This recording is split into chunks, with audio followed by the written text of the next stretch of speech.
Boa noite, amigos. Nós estamos hoje recebendo o nosso colega Gustavo Marquier, de nacionalidade argentina, empreendedor, CEO e fundador da plataforma 10, instituição que trabalha no mercado brasileiro e argentino. Ele é um semiólogo de formação, mestre em desenho de estratégias de comunicação pela Universidade Nacional de Rosário, Argentina, licenciatura em Ciências da Comunicação, consultor sênior em comunicação, e posso dizer também que um dos interlocutores do nosso colega em comum, professor Eliseu Veron, com quem ele tem um diálogo muito frutífero do ponto de vista da investigação sobre fenômenos de comunicação. O Boa Gustavo noite. ele nos saúda, nós damos boa noite para ele também, e temos muito prazer em recebê-lo nesse contexto das entrevistas que caracteriza essa atividade do CISEC em torno da temática mediatização das eleições presidenciais. Nós temos como meta convidar amigos e colegas investigadores que estejam refletindo sobre diferentes experiências que envolvem mediatização e eleições presidenciais em vários países, né?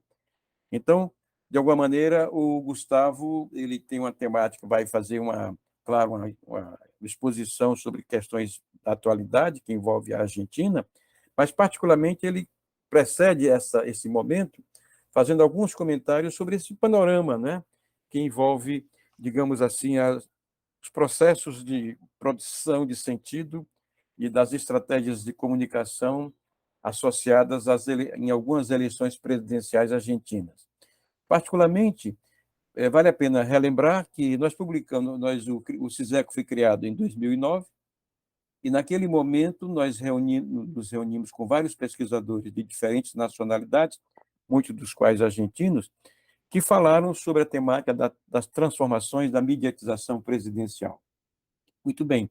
Ali havia ainda uma centralidade da atividade mediadora dos mass medias, das campanhas, das lógicas dos mass medias, embora podemos chamar a atenção para o fato de que estavam em marcha, em desenvolvimento, algumas experimentações de campanhas ou de experiências de governo que já avocavam a si o permeamento de suas campanhas através de lógicas dos fenômenos digitais emergentes, digamos assim. Então, Sim. eu pediria ao Gustavo para, para que ele pudesse nos lançar algumas observações acerca desse cenário argentino dos anos 2009 para cá, né? Quando tivemos aí 2 ou 3 eleições presidenciais, mas fortemente marcada por essa íntima relação entre discurso político e discursos midiáticos, numa espécie de diálogo onde as fronteiras quase que se permeavam em funções da importância que tinham os meios de comunicação para as instituições políticas e, ao mesmo tempo, a importância que tinham as instituições políticas para serem receptoras de experimentações de processos de comunicação. Então, Gustavo, passo-lhe a palavra. Agradeço antecipadamente por tudo que o esforço que você fez para estar conosco hoje e esperamos recebê-lo também proximamente. Por favor. Muito obrigado pela generosidade que você tinha feito na minha apresentação. É um honor para mim, é um prazer também fazer parte desta série de conversas no CISECO. É uma alegria poder fazer este intercâmbio com uma pessoa de seu calibre, Fausto, e acho que você abriu um menu de muitas concepções que tem sentido também aprofundar.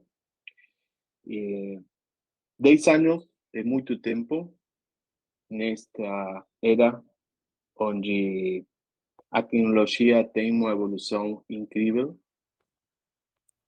Eu acho que no ano 2009, como você falou, a mass media tinha uma presença ainda massiva, mas ao longo da última década, as redes sociais e diversas formas de distribuição das comunicações através da tecnologia têm ganhado espaço, muito espaço, ao mesmo tempo que o ecossistema tradicional mediático está perdendo audiência, está perdendo leitores.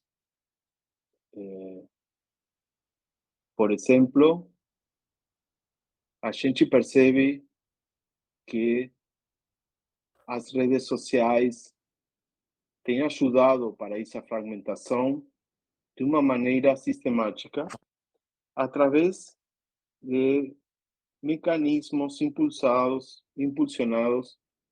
pelas inteligências artificiais, que geram algoritmos em procura de uma eficiência, que a gente pode ser reflexivo da concepção de eficiência. Em todo caso, são reforços das crenças. Então, em relação a 2009, nos encontramos agora num momento onde as audiências são múltiplas e fragmentadas a ponto tal que às vezes os grupos das pessoas somente falam entre si mesmas. Sim? Você falou de nosso colega em comum, Eliseu Veron. Ele tem um texto, Imprensa Escrita, Teoria dos Discursos Sociais, Produção, Recepção, Regulação, publicado em 1988, onde ele falava de três alvos diferentes. Sim? Um destinatário cidadão nacional genérico, que seria associado ao coletivo nação. Sim? Outro grupo que seria aquele que é contemplado como algo de persuasão ou para destinatário, público que já tem a crença do que o político, o falante tem que dizer. E, por último, o antidestinatário, aquele que pensa diferente. Nos tempos das mass media, era uma arena política, em termos dos Karoslavs, onde os três alvos ficavam como leitores do mesmo corpo de papel, corpo digital. Mas agora, com a fragmentação dos grupos da Facebook, da Twitter, Twilio, etc., a realidade é que os mesmos alvos são leitores das mesmas crenças. São reforços permanentes das mesmas ideias. Tudo o que faz mais difícil os espaços de pontes, os diálogos, a base da democracia. Sim? É uma grande diferença entre agora e o momento do primeiro pentálogo do Siseko. Então, o que acontece? Acontece que quando temos que procurar soluções comuns, temos que procurar pontos de encontro, é muito difícil o diálogo e a escuta. Temos uma situação de muito barulho nos meios, pouca reflexão. É um problema muito importante, a meu critério. A velocidade do sistema mediático é muito mais rápida que a velocidade do sistema democrático. Essa situação, como eu falei, torna difícil uma agenda em comum.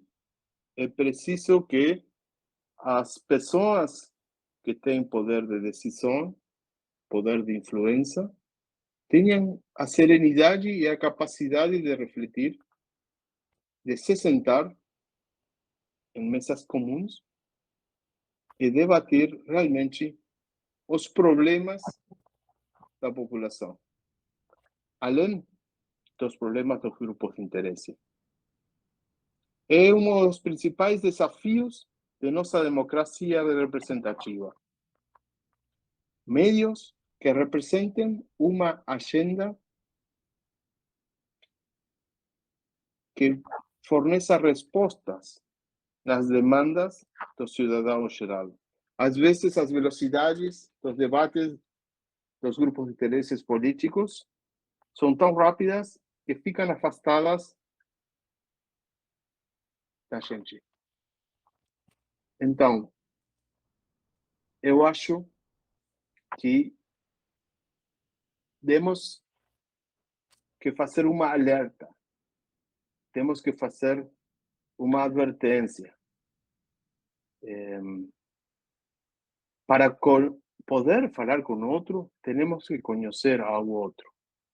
Se ficamos parte de grupos em redes sociais, onde somente a escuta é para gente que fala do mesmo, o outro se torna um diferente, se torna um estranho, se torna um inimigo.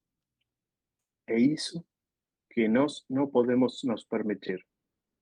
A democracia custou muito esforço, muitas pessoas deixaram muito por ela. Então, devemos ser conscientes dos limites e pensar que hoje a revolução é poder falar como aquele que pensa diferente e procurar pontos em comum. Em termos de representações, temos então uma diferença qualitativa muito importante. Os meios tradicionais se desvanecem em relação aos novos meios. Os orçamentos das empresas nas campanhas digitais crescem aceleradamente e decrescem as propagandas e publicidades nos meios tradicionais. Temos alguns exemplos de meios tradicionais que têm mudado com sucesso ao modelo de subscrições, como o New York Times ou um diário importante da França e um diário importante na Inglaterra. Mas não é o comum. O comum, infelizmente, é que os meios tradicionais decrescem e têm que se reconvertir. Então, podemos pensar também que assistimos a um cambio estrutural enquanto ao rol dos comunicadores. Quem vão ser os comunicadores na próxima década? Os influencers? Os jornalistas? Os tradicionais pessoas de opinião pública? Pois temos muita gente compartilhando opiniões na Twitter e outros meios, porque a democratização dos meios tem que ver também com isso. Os custos de produção têm sido reduzidos muito, mas, além disso, os custos das remunerações para a gente que trabalha nos meios também têm sido muito reduzidos. Então, estamos frente a uma mudança sistêmica dos meios da comunicação. Temos muitas incertezas e estamos navegando procurando por certezas, que talvez não vão chegar essas certezas. Mas temos que assumir que neste momento é muito importante, então, ter a abertura para poder ouvir outras vozes. Gustavo, voltando a uma questão que você levanta, que me parece uma questão central, quando você alude às distinções ou diferenças entre velocidade dos sistemas midiáticos versus velocidade do sistema democrático. Ora, evidentemente que, quando você fala da velocidade dos sistemas midiáticos tradicionais, esses sistemas midiáticos tradicionais operavam segundo lógicas de instituições, assim como também operavam até então as instituições políticas, né? Aí vem à tona conceitos fortes que a sociologia levantou, o conceito de campo social, né? O conceito de sistemas sociais diferentes, interpenetrações, essa coisa toda que está na literatura que nós todos trabalhamos. Eu lhe pergunto se essa mudança, essa mutação na configuração dos sistemas midiáticos, em termos de tecnologias e outros insumos, se de fato se trata de uma problemática que deve ser vista do ponto de vista causalista, ou seja, na medida em que a velocidade dos sistemas midiáticos se altera, as suas configurações, sem dúvida também veremos alterações nos modos de funcionamento do sistema democrático, das instituições democráticas, os processos que em torno dos quais se organiza a democracia ou as instituições. Ora, essa problemática, do seu ponto de vista, ela se enfrenta segundo uma perspectiva causalista, se ocorre ali, ou a riqueza da sociedade ela nos se daria em função dessa organização que estruturalmente por natureza diferente, ou seja, as instituições políticas continuam trabalhando com alguns tipos de apelos e ecos do século passado, ou de um século ainda, né, em curso, ao passo que as grandes metaplataformas emergem a partir de outras questões, de outras lógicas, de outros apelos, digamos. Então, como é que essa questão pode ser enfrentada na medida em que são lógicas, são pressupostos diferentes que fundamentam a formação dos sistemas midiáticos e dos comunicadores, em oposição àquilo que organiza o cenário da política daqui para frente. Nós temos experiências concretas, estamos vendo os relatórios dessas campanhas eleitorais, vendo aí um diapasão, vendo uma incongruência, um impasse, uma tensão, digamos assim. Não sei se eu me fiz explicar. Eu acho que o fenômeno é multicausal e a gente não pode enfrentar. A gente tem que acompanhar. É isso, porque estão acontecendo mudanças de diversos tipos. Por exemplo, para falar da Argentina, um exemplo gráfico é que a vice-presidenta da nação gerou um acto social com presença da televisão. Ela falou durante 1h30 frente à televisão e ser perto do final de sua apresentação, todo mundo estava lendo seu mobile. Até ela mesma perguntou o que acontece. O que aconteceu? Que mientras ela falava disso, que sua visão política dos tempos, o ministro da Economia desse momento, pela Twitter, em somente 4 tweets em 1 minuto, mudou o cenário do que ela estava falando, porque ele resignou, renunciou, ele se foi embora.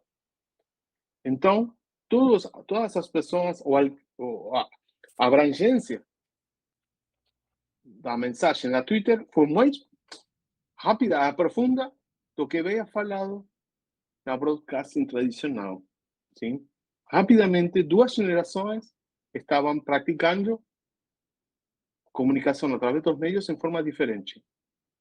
E realmente, a ação do ministro terminou, fechou de alguma maneira, deixando em um segundo plano todo o speech político frente à televisão. Sim? Então, esse é um fenômeno muito difícil de lidar. Quando falamos quais são os políticos que, de alguma maneira, têm mais sucesso, são aqueles abertos a aprender as regras do jogo e praticar.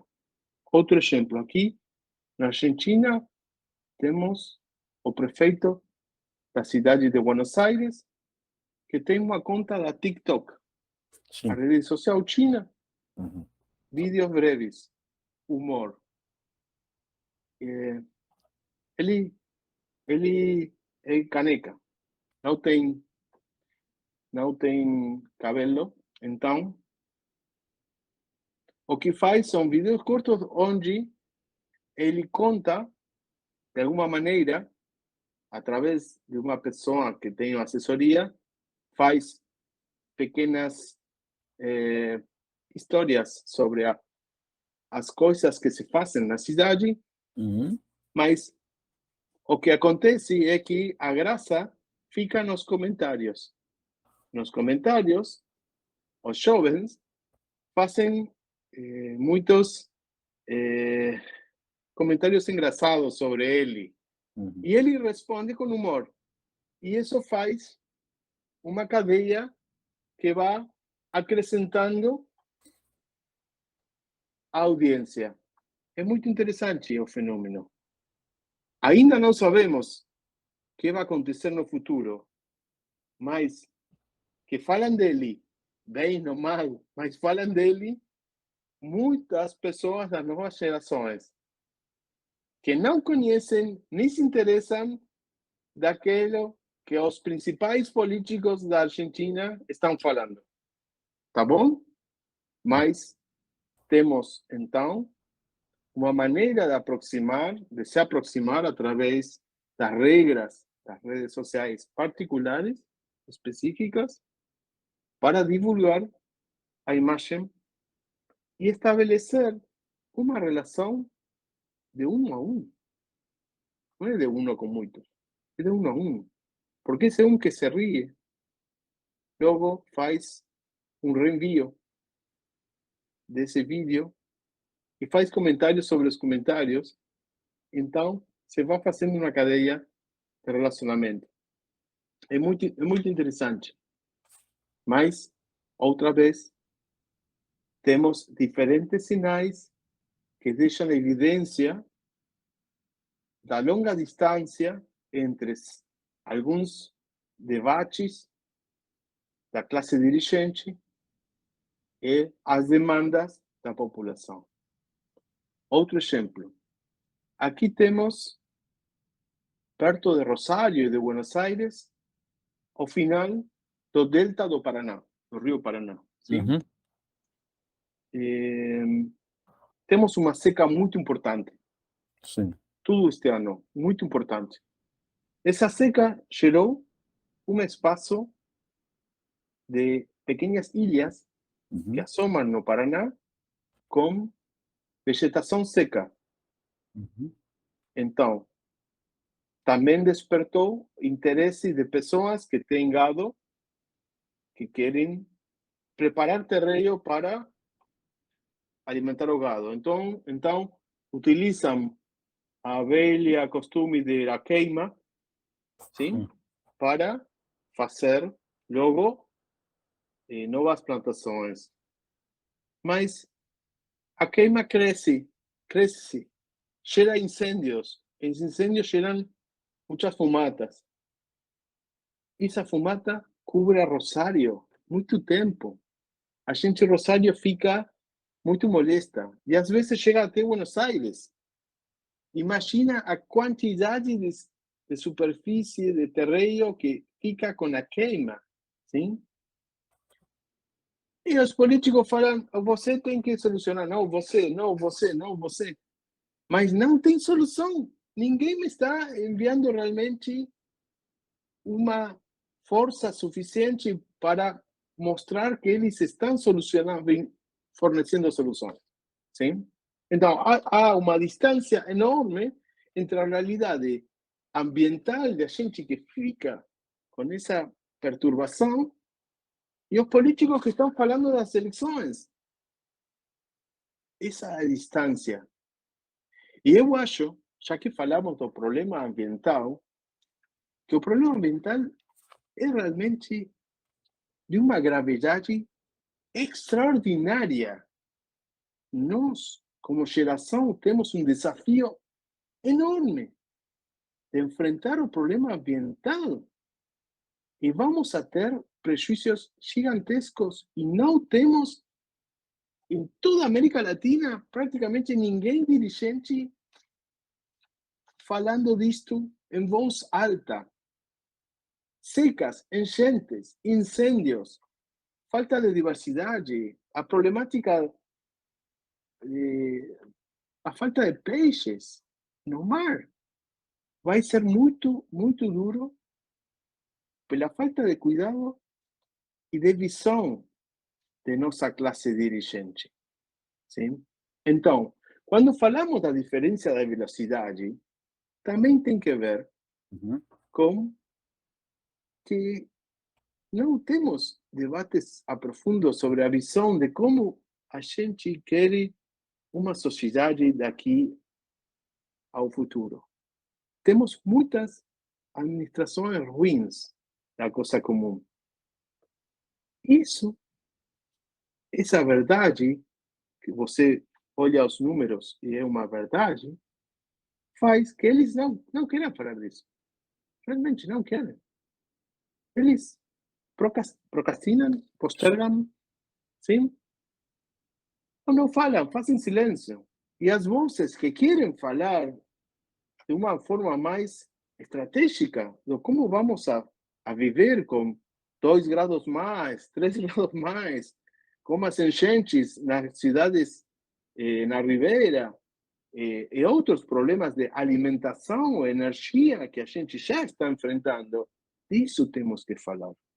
Esses são os problemas da gente hoje, que quer saber como traçar caminhos de certidumbre. Mas não temos espaços no sistema mediático como talvez havia em 2009, onde tínhamos, no prime time, programas de televisão onde se falava sobre os problemas e tínhamos alguns espaços políticos. Talvez temos alguns agora, mas a proporcionalidade do tempo no passado agora é muito, muito menor. Muito menor. Por não dizer quase inexistente. Digamos, se nós estivéssemos analisando, investigando causas dessas questões que você está mapeando, será se essa dificuldade de tematizar questões complexas como as que você está levantando não estaria relacionado com um problema cognitivo, quer dizer, sociocognitivo, me explico. Na medida em que os sistemas de comunicação estão preocupados em pequenos relatos que pressupõem reiterações imediatas em sintaxes muito rápidas, muito dinâmicas e muito pontuais, a especulação sobre temas de fundo parece uma coisa que desaparece porque o modo de falar da sociedade já não mais comporta que os problemas sejam ditos numa duração de relatos para os quais nossa expectativa de espera, de escuta, se colocasse, por exemplo.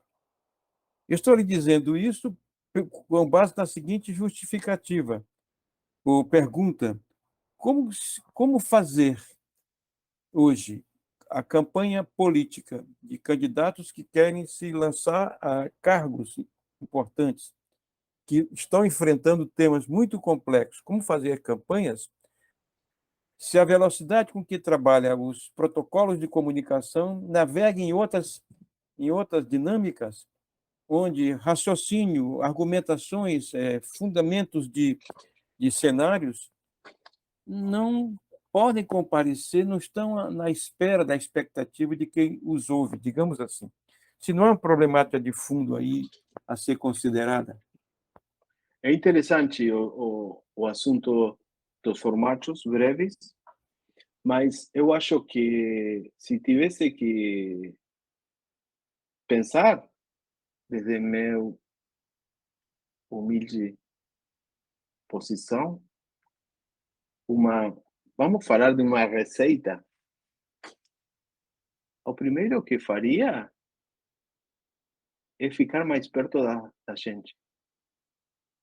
Faria um relevamento do território onde você está pensando. Quais são os problemas da gente? Problemas reais, uma pesquisa. E logo tentaria, como segundo passo, procurar formatos para ficar mais perto. Talvez reuniões abertas, sim? Onde sentar-se juntos e falar com grupos para compreender o que está acontecendo aqui. Onde fica o dor? A dor, o dor. Onde está na pedra do sapato? As pedras. Então, eu acho que se falamos dos problemas da gente, a gente vai ouvir. Sem dúvida, vai ouvir.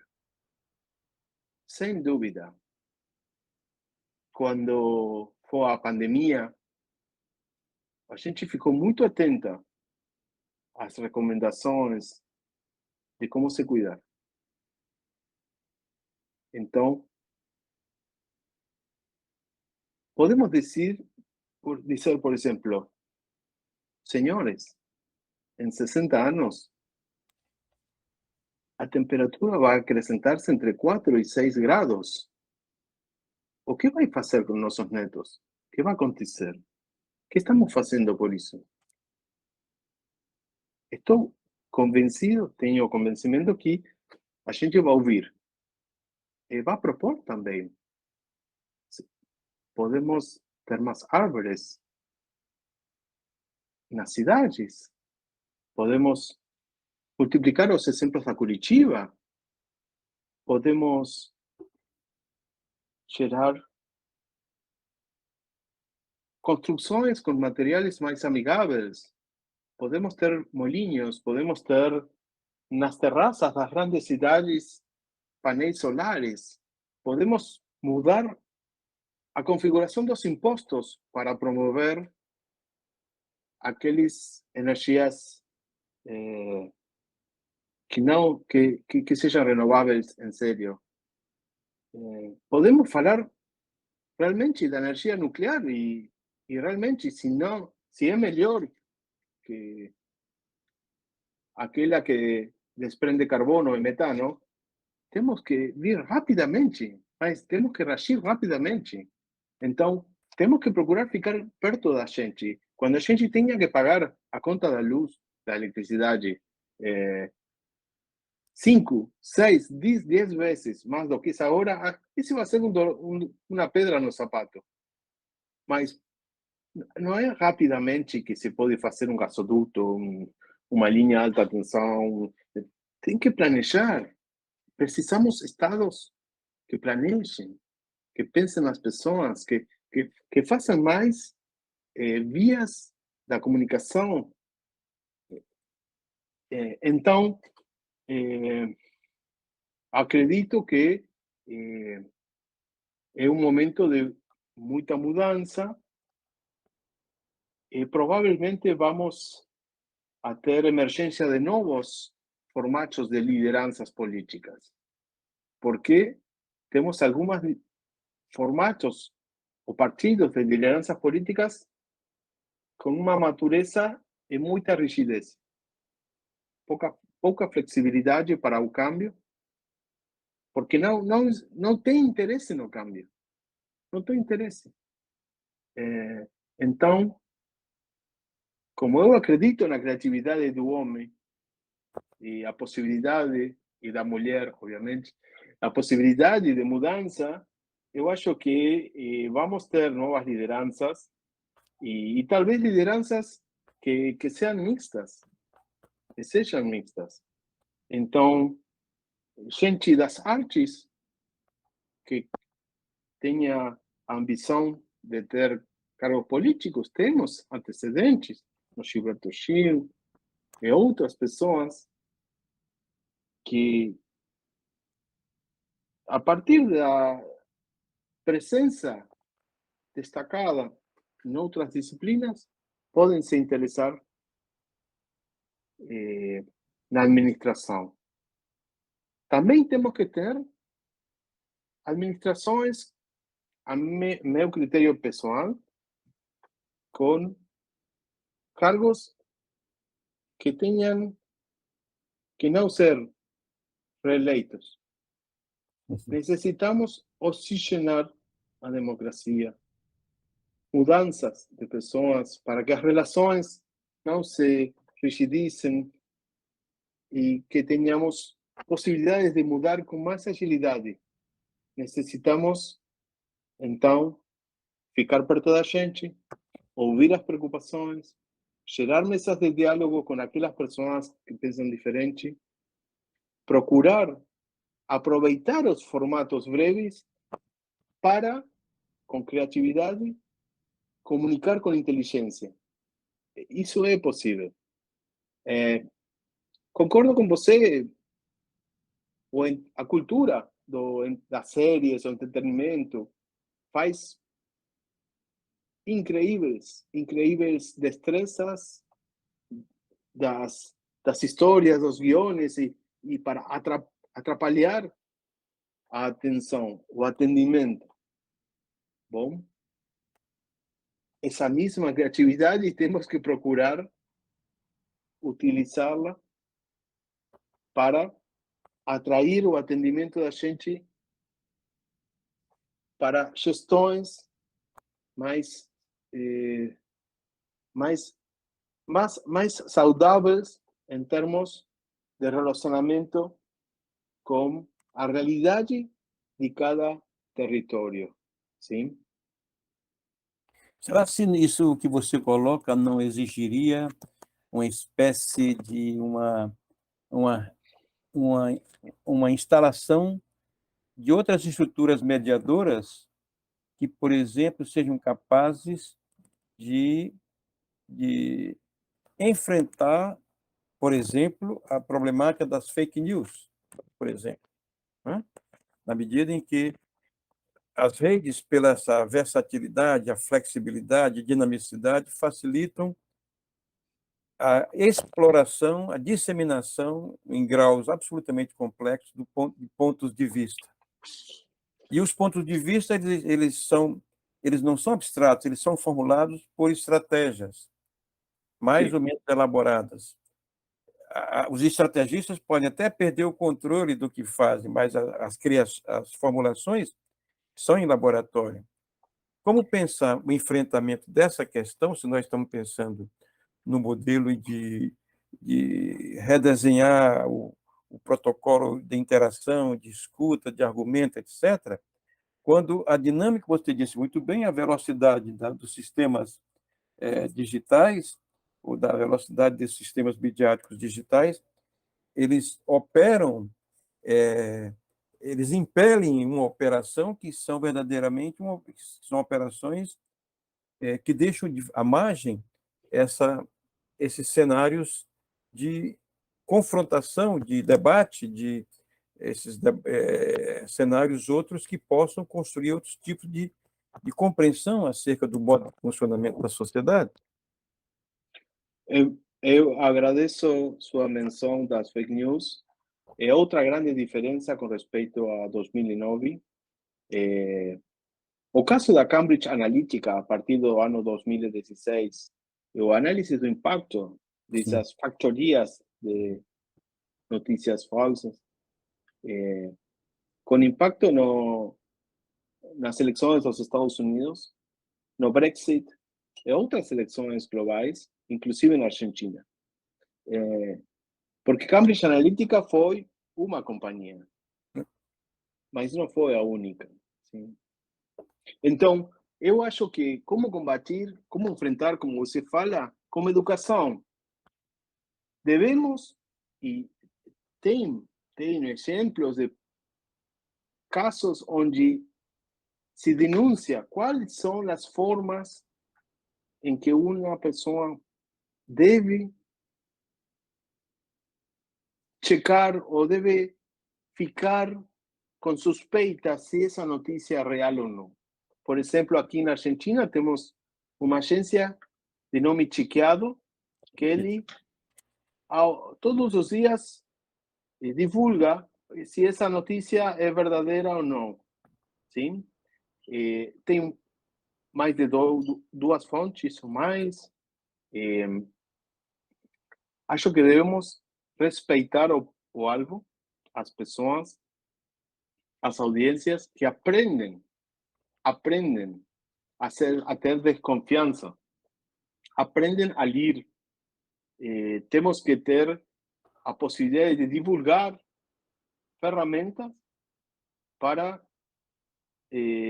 compreender melhor isso. Ao mesmo tempo, eu reconheço que as empresas tecnológicas das mídias têm softwares formidáveis de machine learning e inteligência artificial. O qual significa que eles multiplicam as audiências pelas seleções que as audiências fazem quando navegam na internet. Correto. Então, podem identificar fragmentações até a milhões e apresentar você pertinho daquelas crenças que você tem. Então, pode haver mídia que apresenta 5, 10 versões da mesma notícia, 15, com aquelas imagens e maneiras de fazer títulos mais perto de sua crença, para favorecer que você faça cliques, para favorecer os ingressos da mídia a partir dos cliques, as impressões dos anúncios digitais, ou clicar nos anúncios digitais. Uhum. É uma realidade que a gente vive confrontando uma variedade incrível de anúncios. Talvez estamos expostos, em relação a 2009, 3 vezes mais anúncios por dia. Porque antes, a gente caminhava na rua, tinha, às vezes, algumas cartazes e anúncios, 10, 20 por dia, como muito. Pense você a quantidade de estímulos que a gente tem. Temos anúncios dentro dos filmes. Temos anúncios quando a gente fica num elevador, com as telas. Num elevador, as telas com publicidade. Temos anúncios no metrô. Temos anúncios por todos lados. Então, essa quantidade de estímulo também, e aqui teremos que pedir a opinião dos neurolinguistas, qual é o limite? O humano é plástico, mas temos limites de até quantos bits de informação a gente é capaz de processar, sim? Às vezes, essa quantidade gera confusão. Gera confusão na percepção. Qual é a verdade e qual não. E temos uma segmentação de pessoas que desconfiam de tudo, terraplanistas, se a gente foi à Luna, etc, etc, anti-vacuna, etc. Então, é preciso falar que temos possibilidade de aplicar filtros, temos possibilidades de anti-blocks em nossos navegadores para reduzir a quantidade de publicidade. Temos ferramentas. Não podemos esperar que os mídia nos falem de que claro, temos esses filtros. Eles não querem isso, claro. ok? Temos uma corrente de pessoas que dizem: eu não vou colaborar com o sistema, eu vou ficar fora do sistema. E ficam fora das redes sociais. Sim? Temos diferentes maneiras de enfrentar a situação. Então, em cada das redes sociais, você tem ferramentas para reduzir o impacto das promoções e avisos. Sim? Acho que não participar, para mim, é uma opção triste. Claro. Para mim. Eu respeito. Mas, para aqueles que queremos, e a gente que deseja colaborar para mudanças, para uma melhor qualidade de vida, acho que temos que jogar a partida. De certa maneira, Gustavo, um comentário que está implícito é uma pergunta. De certa maneira, nós estamos diante do desafio de problematizar os modelos comunicacionais enquanto modelos de produção de sentidos. Explico-me. O conceito que o Veron trabalhou bastante foi a noção da não causalidade entre produção e recepção, produção e reconhecimento. Eu acho que se a gente problematiza o problema da oferta hoje de informações numa perspectiva de lógicas que não são convergentes, são lógicas conflituais ou lógicas descontínuas, talvez optar por esse pressuposto de que a informação é uma relação da diferença, já dizia o Bateson lá, né? Seguramente nós estaremos equipando a sociedade com um modelo cognitivo relacional e também analítico, o que não é a intenção, certamente, das grandes matrizes de comunicação publicitárias, políticas, etc., que trabalham com lógicas causalistas, de certa maneira, né? O que acontece é que a natureza da gente é que precisa acreditar. A gente precisa acreditar. Sim, mas a fabricação da crença é relativa, né? A gente pode trabalhar sobre isto, né? Exatamente. Há outro livro de Liceu sobre construir o acontecimento, sim, onde ele fala sobre o assunto da Trimble Island e quando estamos falando aqui das ferramentas que a gente tem para deconstruir o acontecimento, falamos de que não é que todo o poder fica nas grandes empresas. O poder também fica dentro da gente.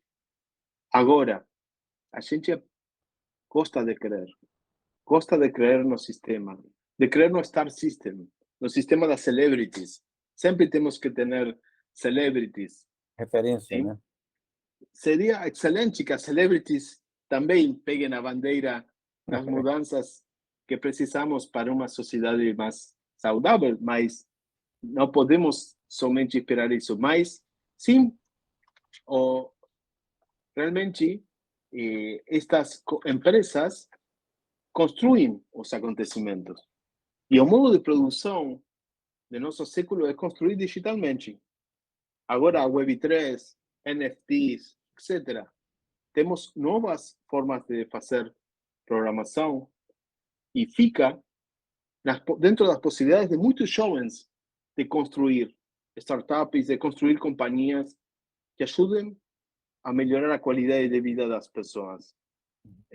Realmente, a base para começar um empreendimento em nenhum momento do mundo requeriu menos dinheiro que agora, sim? Identificar um problema e criar uma solução. Então, está em nossas mãos também construir acontecimentos, sim? E não é uma falta de humildade para nós, especialistas da comunicação, dizer que hoje a comunicação é uma atmosfera que rodeia o mundo, a semiosfera. Então, temos a possibilidade de nossos jovens, e temos exemplos de empreendimentos desde a Argentina, desde o Brasil, desde Chile, desde Latinoamérica, que han criado ecosistemas mediáticos, ecosistemas de distribuição, marketplaces, redes sociais, e que han mudado a vida de muitas pessoas, ajudando a acrescentar a renda, etc. Então, eu gostaria de deixar uma mensagem com esperança. Sim? Eu não sou apocalíptico, eu sou integrado, ok? Uhum. Porque eu formo parte de um ecossistema que quer deixar às próximas gerações um mundo melhor, e não estamos fazendo isso, ok? Então, nosso aporte desde a comunicação é ter um olhar crítico, mas com ferramentas para fazer mudanças. E as mudanças grandes começam com as pequenas. Reduzir barulho, aplicar os filtros, fazer mais concentração, ouvir a outro que pensa diferente, estabelecer pontes. Eu acho que é nossa obrigação poder apresentar ferramentas diferentes. E não desde as universidades, desde os espaços de educação, temos que develar essas ferramentas. Devemos fazer trocas, aproveitar tecnologias como este espaço que estamos utilizando, uma tecnologia, a gente fica a 800 quilômetros um de outro e estamos falando ao mesmo tempo. É incrível, é incrível. Quando a gente era criança, isso não existia. Então, sejamos agradecidos também pelas coisas boas da tecnologia. Veja bem, eu queria retomar uma questão que talvez faça um link com o problema da comunicação política, que é a questão do corpo. Recordo que o tema do corpo é um tema central da comunicação política, das estratégias, das análises semiológicas, né? E recordo, inclusive, que um dos últimos textos que o Verón escreveu, e não foi... Ele produziu os originais, mas não conseguiu... A editora não se interessou, que era O Corpo do Presidente, né? Que é um estudo longo sobre a questão da campanha eleitoral francesa dos anos... E Mitterrand. Mitterrand, não é isso? E François Mitterrand. E um livro belíssimo desse ponto de vista, onde há um capítulo que ele chama A Mediatização Sem Corpo. Ora, ali o fenômeno das redes não estava colocado, das redes sociais, etc., ainda. Muito bem. Mitterrand fez um trajeto da posse dele de um certo ponto de uma rua do centro de Paris, a pé até a Sorbonne, para fazer a visita aos heróis nacionais, a pé. O corpo exposto às intempéries da chuva, dos contatos, afagos, etc. Eu fico perguntando, num contexto, numa ecologia comunicacional, sócio-técnico-comunicacional, onde a problemática do corpo ela evapora, de certa maneira, ela desaparece, ela esfuma-se, como ela vai aparecer isso? Como fazer esse corpo ser redimensionado nesse contexto das redes, sobretudo dos algoritmos, né? Onde você tem uma transação de mensagem, disse, não disse, de xingamentos, de apelos, etc. Mas esse corpo, que é uma fonte da negociação, da credibilidade da política, do aceno de uma mensagem, de um pacto, de de um compromisso, etc., ele desapareceu como uma certa configuração, em torno da qual nós trabalhamos muitos anos isso aí, né? Desde uma velha Eu, retórica até agora, por exemplo, pelo menos.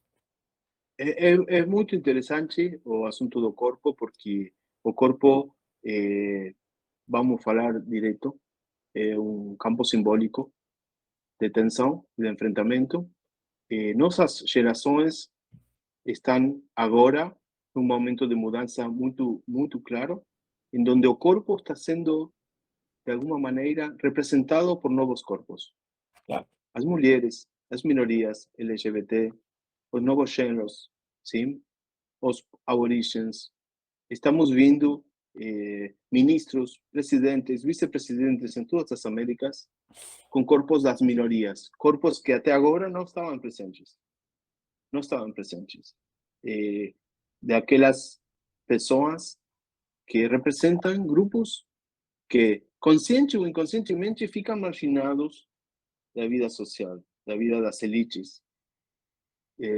Podemos fazer críticas e autocríticas às cátedras das universidades, todas as cabeças das empresas e dos corpos governamentais e todos os principais integrantes dos diferentes poderes, a representação das minorias tem sido absolutamente minoritária ou inexistente.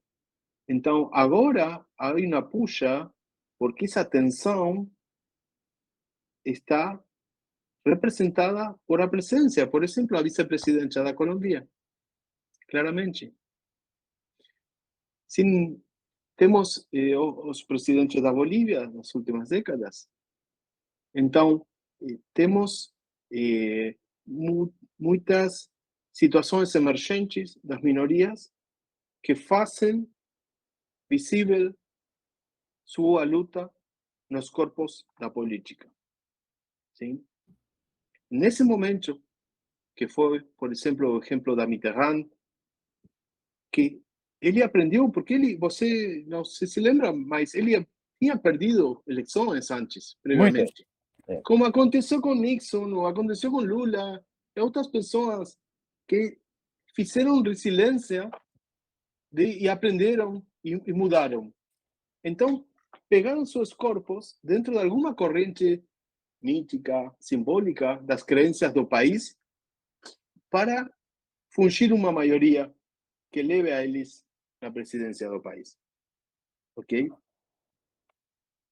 Então, quando uma minoria chega, eu acho que eles estão pensando não somente em chegar, sino como se manter, como gestar realmente.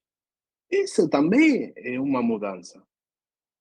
De uma política que está pensando permanentemente na próxima eleição para chegar e talvez não mudar, porque perpetua o modelo anterior, temos minorias que estão procurando chegar para mudar e se manter.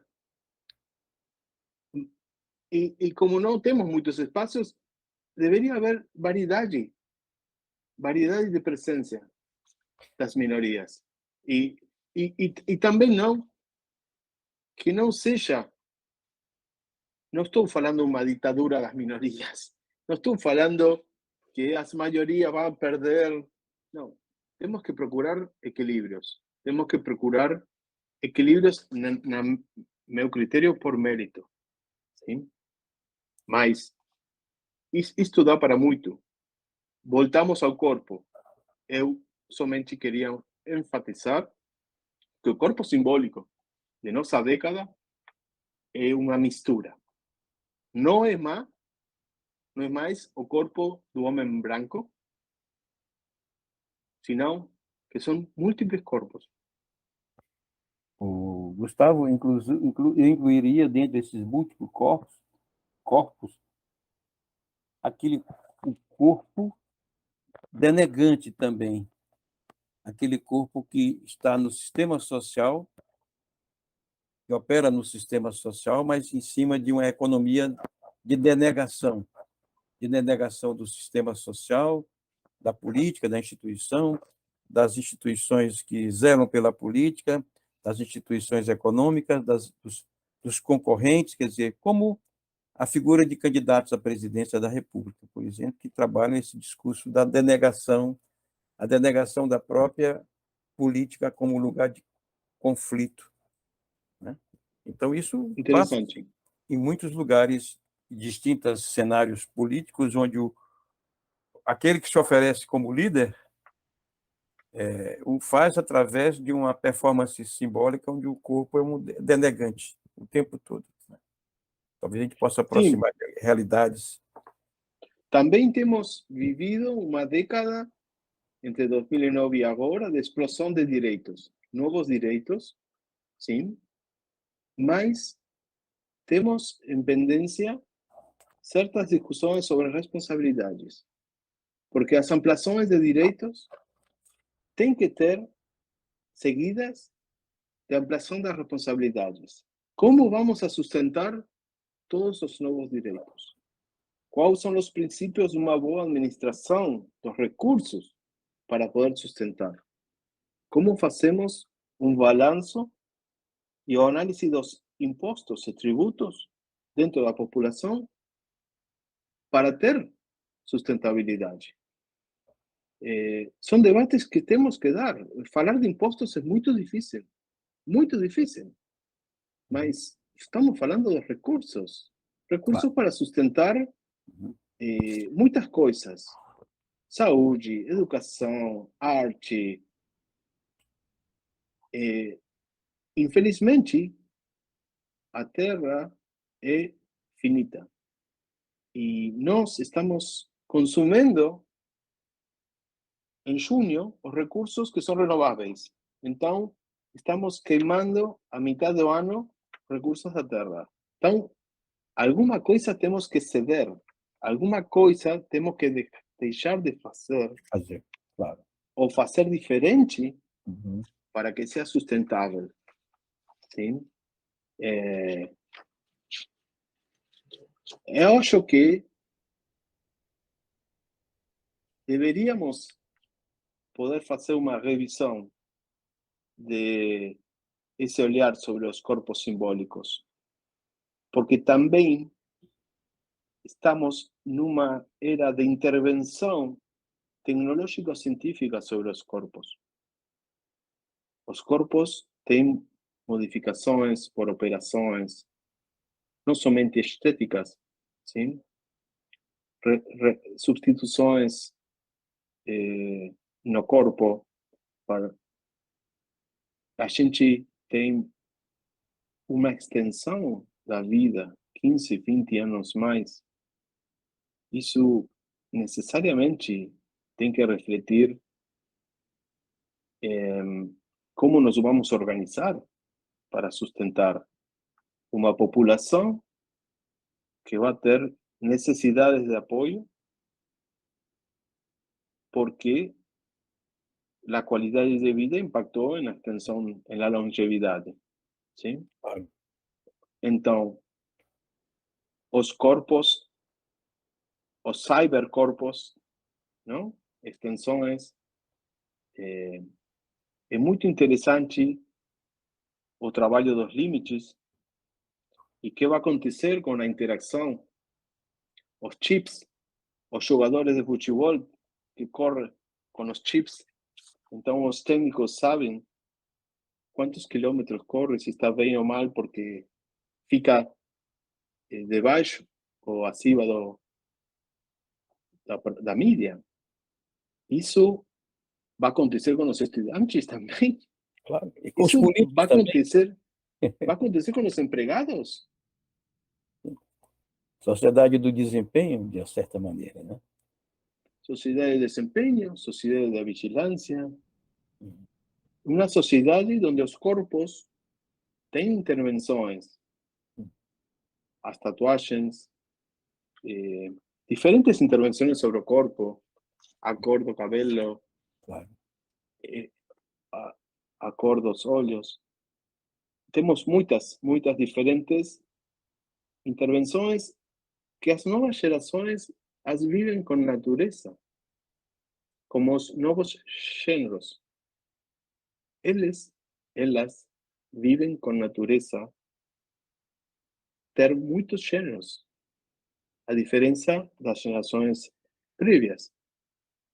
Então, os corpos são uma maneira de se expressar desconformismo, aspiração de cambio, ambição.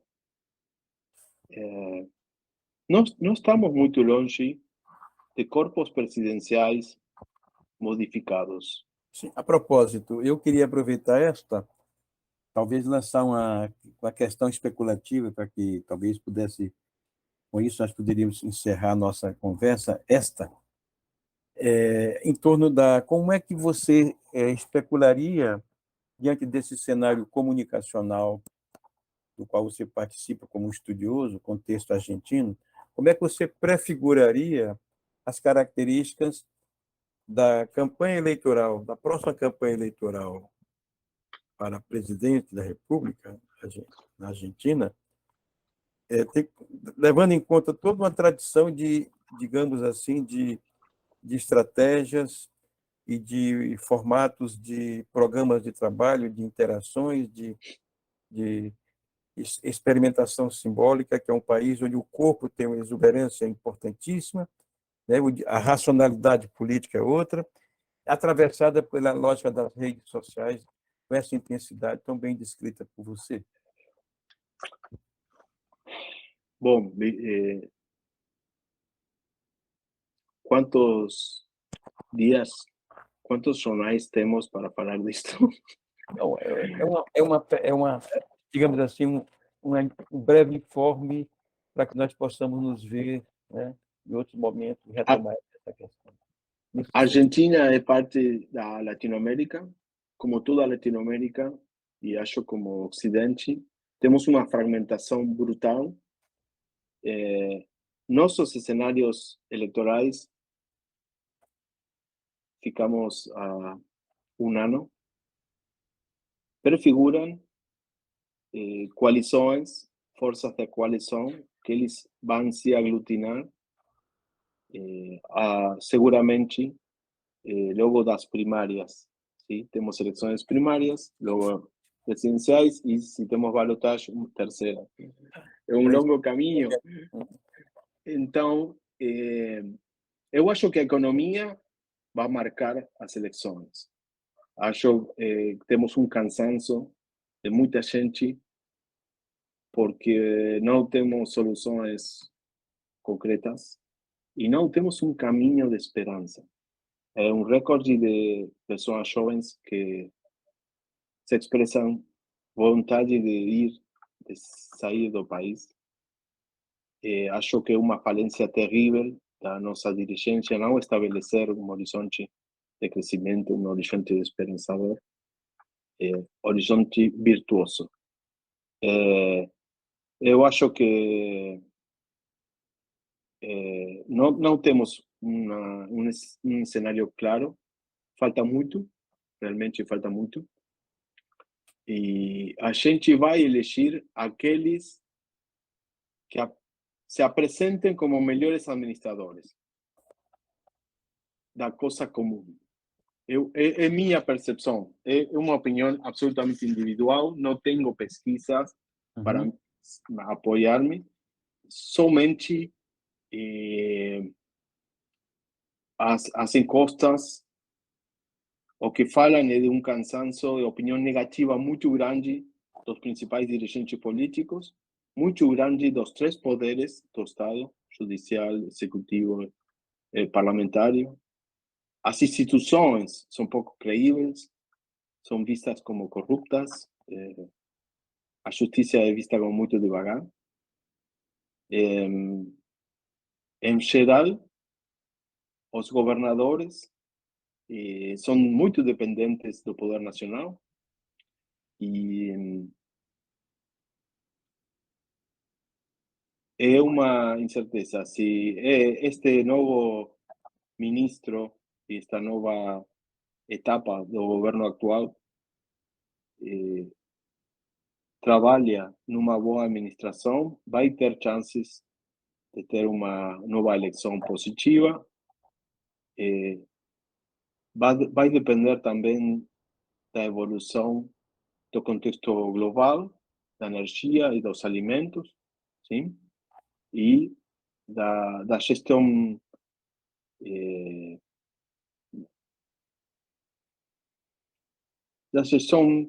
dos recursos.